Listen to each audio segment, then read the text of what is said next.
আগে থেকে গোবর আমি ভিজিয়ে রেখেছিলাম।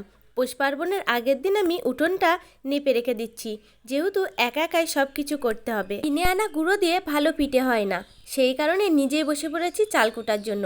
এবার বসে পড়েছি পিঠে বানাতে। চুষে পিঠে বানাচ্ছি। পিঠেগুলো কিন্তু বেশ সুন্দরই হয়েছে, ঘাটতে কি যে মজা লাগছিল। চলে আসলাম রান্না করতে। মূলোগুলো লবণ দিয়ে ভালো করে চটকে নিলাম, তারপরে পালং শাকগুলো রান্না করে নিলাম। রান্না সেরে চলে আসলাম আতপ চাল বাটার জন্য। আতপ চাল বেটে আলপন দিলে কি যে সুন্দর হয়, না দিলে বুঝতেই পারবে না। আলপনা দেওয়া শেষ হয়ে গেছে, শুকানোর পরে কত সুন্দর ফুটেছে দেখেছো। সন্ধ্যা পুজো দেওয়ার পর চলে আসলাম পিঠে বানাতে। বড়মশাই দুধটা গুলিয়ে দিল। প্রথমেই চুষি পিঠে বানিয়ে নিলাম। সরা পিঠে ভিজানোর জন্য রস তৈরি হচ্ছে। এবার চলে আসলো মা সরা পিঠেগুলো ভাজার জন্য। একে একে পিঠেগুলো দিয়ে দিচ্ছে। কিছুক্ষণ ঢেকে রাখার পর এবার খুলে দেখলাম পিঠেগুলো একদমই রেডি। একে একে মা তুলে নিচ্ছে। পিঠেগুলো কিন্তু সেই সুন্দর হয়েছিল। আজকের ভিডিওটা এই পর্যন্ত, চলে যাচ্ছি, টাটা।